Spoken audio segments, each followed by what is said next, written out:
Hey, this is Victor with VentoBots, and today we have a special guest where she helps entrepreneurs monetize their expertise and knowledge using group programs to leverage their time, something that we all are short on. Now, before we begin, if you're looking to generate never-ending leads, go on over to ventobot.com/book to get your copy of the book. We'll send it over to you free, just cover shipping. That way you can start to bring in those people, and then we can start to actually build that, leverage your time and filling your group programs so that you can scale your business even faster. So today I welcome in Jessica. Hey Jessica, how you doing? I'm doing great. Thanks so much for having me on. Awesome. So let me ask you a quick question because I'd like to introduce everyone by full name. So just so I don't butcher it, how do you say your last name? Terzakis. Terzakis. Okay, cool. I know I would have personally done some kind of weird magic and it would have not sounded correct. So Jessica Terzakis, thank you so much for being on. And we are definitely going to be diving into group programs and how that leverages people's times, how to go about it. So I'm excited to get into this. Do you have any questions yet so far, or do you want to just jump right in? No, I'm excited. Let's jump in. All right, perfect. So this is how we're going to go ahead and first question, I guess, is why group programs? Like what does that really help people do?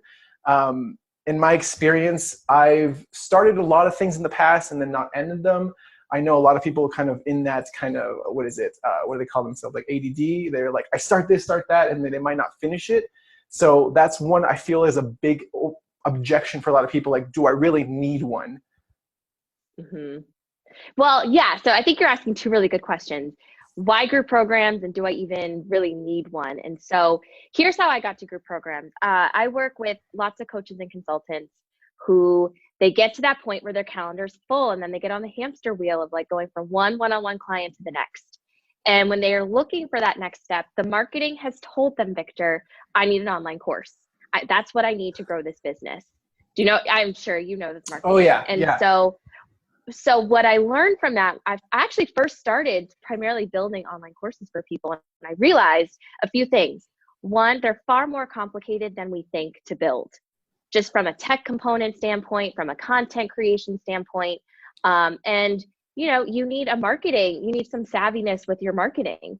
And so what I was noticing is that ADD kind of energy of wanting something to come together quickly fizzled out very quickly when people got into the online course creation process. And so I stepped back and I said, there's got to be an in-between here. There's got to be a step before, between working one-on-one with someone and then going to the big leagues of putting an online course out there where you're using funnels and online marketing and all that. And I settled on small group training. And what that means, Victor, is you are working with a group of 8 to 10 clients. You do this on Zoom. Some people prefer to do it in person if they do a business locally. But what you're doing with a small group is you're not burdening yourself with filling it with a funnel or with a webinar or necessarily with, a teaching platform or all the tech complexity. And so I really sought a way to, help entrepreneurs who were kind of ADD and I want something to work for me now and I need something to break me out of my, the ball and chain of my schedule. And that's how I settled on group programs. I love it. So it sounds like it's more of a hybrid approach, right? So not just the online course where it's like, hey, good luck on your own. It's up to you to finish this. I'm going to hold you accountable. There's the pieces that I repeat myself over and over that are going to be in that course, but the pieces that I help you implement and keep you accountable to are with me. Is that kind of what I'm hearing? Yeah. And I think you actually, you nailed that point where you said, online courses are, the consumer's largely on their own, but with this small group approach, you can really hold your clients accountable and offer them connection. And truthfully, that's what a lot of consumers are wanting today. And so I think it really is a nice offer. Awesome. No, I love it. And I know one of the biggest things is when people start to generate leads, a lot of people that come to us already have something that they're bringing people into. But often what I find is when people are just kind of starting out, they don't know where to start first. They kind of go to the media, let's schedule a discovery call, right? We all know that's short code for sales call of some kind, but that it's great and all, but what happens when those people the people that don't schedule, right? How else can you help them? in my experience, I feel like there's something else that you can give them. Your knowledge is, as you say, your power there, and your way to help and serve people. And if you have some type of group program that you can offer them outside of like a one-on-one call, then I feel like that really helps to add that to your repertoire of things to make offers to people. Oh, absolutely. I think it diversifies what you have to offer first, because I think a lot of times people will get on a call and they anticipate I'm going to be sold into something that's maybe too time consuming, too expensive. I don't know if I need all of that kind of help. And so having a group is a great way as an introduction to who you are, like test the waters, get a feel for who I am as a coach or consultant, and see if this is a fit. And, it's really the start of a journey with someone. So yeah, I agree. It's a nice way to diversify what you offer. I love it. I love it. So let's kind of dive into how you actually start to help these group programs come together and how you help people do it. Because I'm super curious. We were both at an event recently a few months ago, and I know you made an offer to help people do that. And that's something that you definitely you're like an expert in and kind of completely strive in. So like, where would someone start? Like, what's the first step here? This is a great question, because my program that you saw me offer from the stage just started. And so the big question that I had to ask everyone is, first of all, what is the problem that you solve? What is the consistent issue that people come to you for? Now, here's what typically happens, right? Most people in my program right now, they're like, well, I could do a program on this and I could do a program on that. I have so many ideas. It's funny, there's never a shortage of ideas or topics that you could put into a program. But really, the thing you need to remember is, why do people come to you? What is the problem that you solve for them? And the way you figure that out is, look at your one-to-one clients, right? If you've had a book of business, who are the clients that you've helped get results for? What kind of results have you gotten for them? Who have they referred to you? So there's a little bit of investigation at the beginning to really uncover, one, what is my topic? How narrow can I make that? And two, it's really about, how do I say this? It's looking at what people are coming to you for, because the disconnect, Victor, is often there are things that we love teaching. Like, I like teaching worksheet creation, but no one's going to buy worksheet creation from me, right? Like, people want to know, how can I, they come to me because they're like, I need to put a program together. I need something to come together as quickly as possible so I can start making money. That's what they come to me. I love it. Yeah. So that I feel like do is investigate and see. Yeah. No, go ahead. Continue.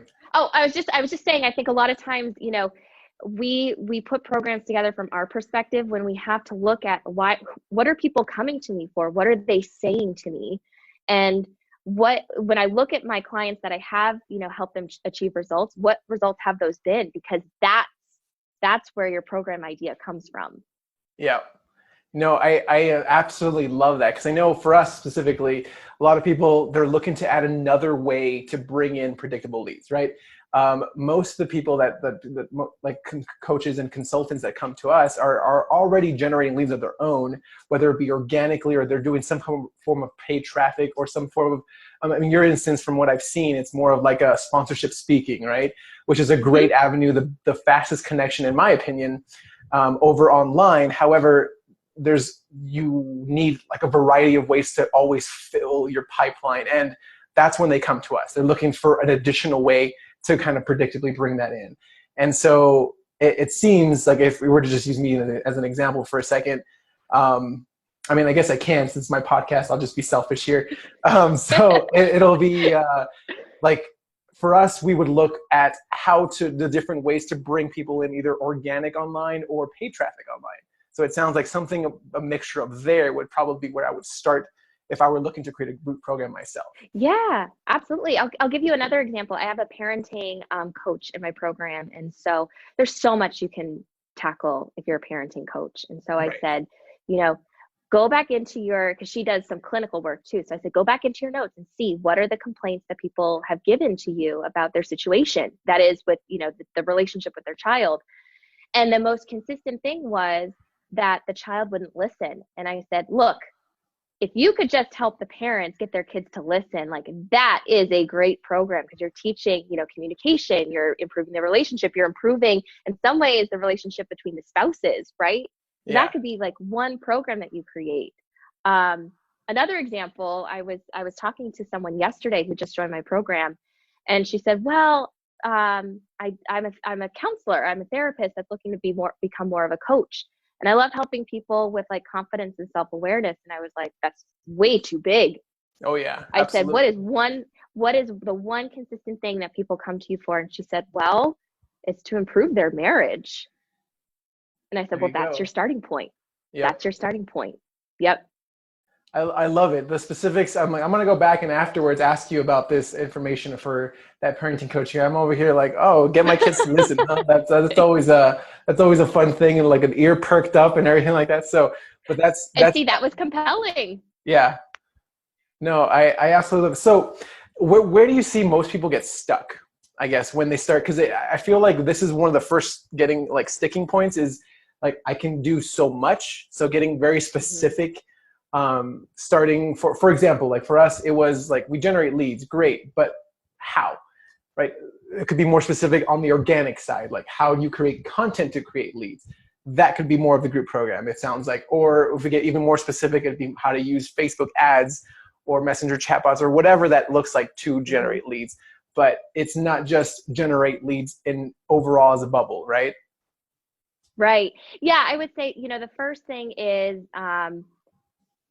well, one, you're going to create multiple programs over the course of your business. And so I think the biggest mistake is that people try and stuff way too much into one program. Like, this is the end all be all program that they're going to create. And that's not. I mean, what you just laid out, Victor, like those could be 3 potentially different programs. Yeah. And so I caution people and say, it will surprise you how, quote unquote, slow people are to implement, because they're newbies. So if you were teaching me how to generate more leads, like through Messenger, through bots and Facebook, like I don't know any of that. And so that alone as a course, like for you, you'd be like, oh, is that too narrow? Is that too specific? No, it really isn't. So I would encourage people listening to this, remember that the person taking this is new. They don't know all the things that you do. It takes them a little bit longer to implement because they're new to it. So that's where I see the first issue. And then the second is, a lot of people dive right into, okay, I've got my idea, Jessica. I'm going to do this course on generating like organic leads. And then they jump right into creating their modules. And before you know it, there's like 10 modules, there's 15 modules. And what I encourage people to do is think about it this way. If you know that your program is going to be about generating organic leads, what can you reasonably help someone achieve by the end of, say, 8 weeks, 10 weeks, or 12 weeks? That's the second question you want to ask yourself. What can I help someone actually achieve in 8, 10, or 12 weeks? Okay. Yep. That's not a lot of time, is it, Victor? Nope. So you want to get really clear on what's the deliverable, like what can they walk away with, because that's what you teach to. That's your Northern Star. That's what you create your modules around. It's not the other way around where it's like, well, I'm going to teach them everything there is to know about generating, organic leads. No, what can I help them figure out in this time frame? What's the end result? And then what are the steps they need to take to get there? I love that. To piggyback on that, I know for me, we've definitely moved, and I guess just to kind of play on the whole new year, new decade thing, we've definitely moved away from information and more towards insight and access, right? Because it seems that it's like we're so just information abundant. I can literally pull out my phone and look up how to do this, but I'm going to be bombarded with a bunch of other people trying to teach me how to do it. Instead, I want, exactly as we're doing now, specific tactics of like, this is what I do first, this is what I do next, this is what I do third, and then I'm already making progress on my own, right? And I feel like that's really good for, it's important to keep that in mind. You don't want to, it seems like you don't want to keep it too linear, but linear enough to where there is a milestone progression, correct? Correct. Yep. Okay. Because really the one question, and this is why I say, this is that key critical like question is, when you're talking with prospects, the question they're going to ask you is, okay, I like this idea, but like, what do I get? That's their question. Right. Do you know what I mean? And what So am if I, you were what's the end talking to result? What are we doing at the end of this? Right. That makes sense. exactly. So it really serves you twofold. One, from like putting the content together, and two, it's really going to help you in your conversations with people and really get crystal clear on like, in 3 months, this is what you're going to get. A kid that listens, or organic leads that, are just abundant and you can't imagine having more. You do know what I'm saying? So Right. Yeah. the more clear you can be on that. And I just emphasize, I've said this probably 10 times in my own group, you're going to look at it and think like it's not enough. You're going to think like this isn't enough information. Like people aren't going to find value in this. And you brought up a great point, Victor. People really don't want information. They just want someone to tell. They just want someone to tell them like exactly what to do. So if my kid isn't listening to me, like what are the things I need to do to get them to start listening? So bedtime is easier. So they do their homework. So Right. my spouse and I aren't fighting. Like those are the things that you would teach. Yeah, no, absolutely. Because that, I feel it is, we're just so, I call it infobesity, right? We're just so bombarded with like it. That. It's, what's that? I like that. I haven't heard that one. Yeah, it's, you heard it here first. So I did. it's true. Like we just have information available so readily that it's just hard to do. And I think it falls under like the expert's curse, right? When I help someone create lead magnets, for example, often the biggest, I guarantee, I hear it every time. They're like, is that enough? Because oftentimes the first thing people have trouble with creating lead magnets is they want to, exactly as you said, put too much in there. So it's overwhelming. And instead what it should do is and it seems like this is kind of where a group goes further than this. A lead magnet should literally raise someone's hand and say, I have this problem that I want a first step towards solving.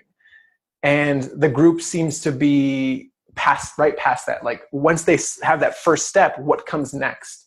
And then now what? And then what? And now this, and this is the result, right? It seems like that's kind of that. Yeah. Oh, awesome. Yeah. Okay, great. So yeah, I mean, I love it because I know. So I guess to kind of pivot a little bit, where do you see group programs are best used in a business? I know people they've finished their group program, they're good, they're done with it. Now what? Oh, do you mean once they're done creating it? Mm-hmm. Well, I think what's really great about groups is I'll headline my answer with this. It takes a lot of runs for someone's content to be really perfect. So I always advocate the beta model. Like get the content onto paper as solid as possible and don't spend time perfecting it, right? So your focus should be, get the content on paper. And I recommend at the beginning, when it's your first program, look for 8 to 10 people.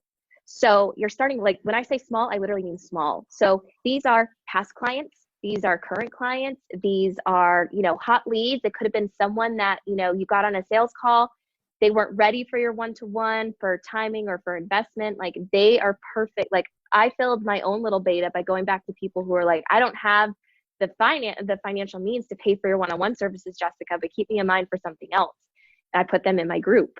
Yep. And the other route, that you mentioned, I rely on heavily is speaking and then networking. And so all of those examples are really low complexity, low tech at the beginning. I know like in absolutely, they definitely need to use technology to help them. But if they're just getting started and just putting their program out there, the most important thing is to get people in it, because you're never going to have really good content unless you're actually giving it to live people. I love it because I know that is a big question for a lot of people. Like, how do I use it, right? How do I, like, when do I launch it? I feel like people get stuck in this failure to launch.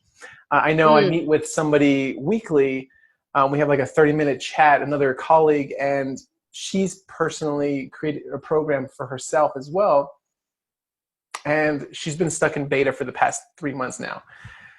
Kind of like not actually Have people been in it? What's that? Oh, so people have not been in it yet. No, so no one's gone through it. She has like a few handful of people going. I keep saying, just do it. The only thing that could happen is that you know what you did right and what you did wrong. And then the next time you just make that even better. And Yep. that, I You know feel what I would like, suggest?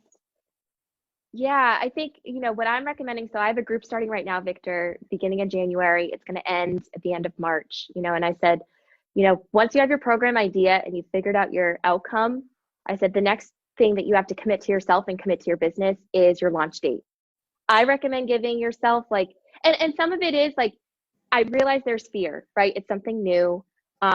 I create programs and I've taught for years. And I'll be honest with you, when I put my first program out last summer, I was a little nervous too. So I get it. I get why people are stuck in that failure to launch phase. But I think, you have to, these are the people you're putting in this program, they're not complete strangers. And so I think if you put a date on the calendar, give yourself about 8 to 10 weeks to fill it, 2 months, a little over 2 months.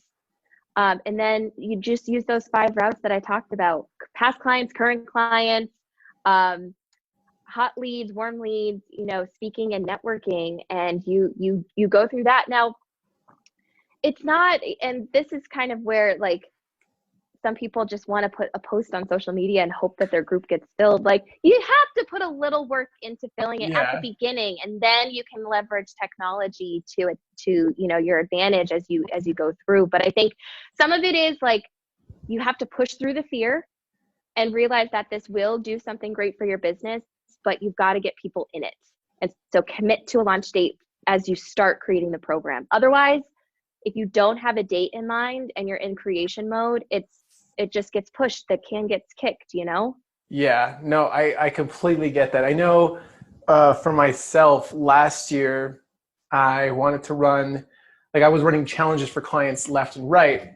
I feel like there are a lot shorter version of a group program because it's done in about a week or so. And it's same mentality, but for me, I was like, well, I can teach this itself. It's people have this problem and I can do that, and I can teach it to them in 5 days and get the at least the bones of it done, right? Which is the entire purpose. They get the result at the end of it. And for me, I know it was something that I was running consistently into of oh, well, I don't know if I should start. I don't know if it's ready. I don't know if it's that. But I was the funny thing about it, from an outside perspective, I've done this so much for clients that I know it in and out. When I did it for myself, though, there's a big difference in you're kind of what is it? You feel I feel like we're perfectionists in a way when you're the one doing it for yourself, and there's something there that kind of you need someone outside to kind of help you push through past that. Is that correct? I think so. I think there's definitely an element of, just saying to someone, I committed to someone. I said, I'm going to launch my first group. I think I did it June 15th of last year. I was I'm going to do it. So I said it to somebody, and then I made my first sale, and well, I guess I have to do this program now because I just made my first sale in it. So I think there are some ways you have to push through the fear. Here's the thing. It'll never be perfect. Those programs that we see out there, Victor, by these big names Tony Robbins, or we met through Suzanne Evans. Do you know how many times they have gone through program iterations? Oh yeah, probably a ridiculous amount of times. A ridiculous amount of times. And so I think what we see out there is wow, look at those programs. They're so good. And then we expect for some reason to have a perfect program out of the gate. It just isn't fair to ourselves, I think. I get it. I feel like success comes from playing, and success comes from really experimenting, keeping that child mindset and looking at it and be you know what, I'm just going to do it, see what happens. Because if we look at children, they don't ever think twice about anything. They're I wonder what happens if, and they do it. Yeah. Sometimes it's bad. Sometimes it's really good. We don't know, but they're, I feel like we lose that sometime. And that's kind of a big thing with businesses, right? As entrepreneurs, we have to be able to be okay with failure. And it's not that it's failure. It's a lesson learned of what not to do. Oh, yeah. And, you know, you have to remember too, that the people coming into our program, they don't know, they're not the same level of experts, right? They don't know everything that we do. And I got a really good piece of advice when I started high school teaching, you know, a while ago. And it was my first day, and a veteran teacher came over to me and she said, you know, Jessica, just remember, they're going to learn something. So, because I was so hard on myself, Victor, I was like, I don't have my lesson plans perfect. My planning book is not, you know, filled out from Monday to Friday. And she's like, you know, as long as you're one day ahead of them, you know more than they do, they're going to walk away with something valuable. And that just really put things in perspective for me. Like I take the approach, Victor, of I build programs as I go. You know, I know my outcome. I know my big picture, like these are the steps they're going to take. And then I build it as I go through the program so I can respond to what they need. And I'm not saying that approach is for everybody. People don't like that, but you know, that's what I do. No, but that it makes sense, because if like you have kind of an I see where we started, where we have that big idea, we choose one, we drill it down as deep as we can, and then the next step would be like, what's the result that they're going to get? Because that way it allows you a beginning and an end, and all you have to do is create a framework that kind of fills in, not necessarily all the details, but it seems like the bones of it, right? The overall structure of it. And then as you go, you'll start to pivot and see where people get stuck, so you can make it even better for next time and for those same people as well. Absolutely. Like I'm on my third round of this same program, and I've changed it a little bit each time. So I think people hear like, oh, I need to fix it. And they assume like, well, I need to just throw it in the trash and start from the beginning. No, like your general like skeletal framework will probably stay the same. It's just, you might move a few things around, and it's normal. That's how content creation and program creation is. Yeah, no. So I feel like at this point, everyone is probably thinking, okay, so let me just get started. How do I do this? Where can we find out more if we want to get started, like a first step or a couple of first steps in the right direction? The first thing I would do is, if you're interested in putting a program together, is, you know, ask yourself, have I worked with at least 8 to 10 clients, right? That's, I would say, the very, very beginning, because your 8 to 10 clients are going to show you that, one, you have proof of concept and you've seen a consistent pattern of how you've helped clients. From that, figure out what has been the one common complaint, the one thing that they want me to solve for them. Figure that out, write that down on a piece of paper. And then I would go and I would figure out, you know, what can I help someone achieve in, you know, 8 weeks, 10 weeks, or 12 weeks. I would go back to what I recommended earlier. Those would be my steps.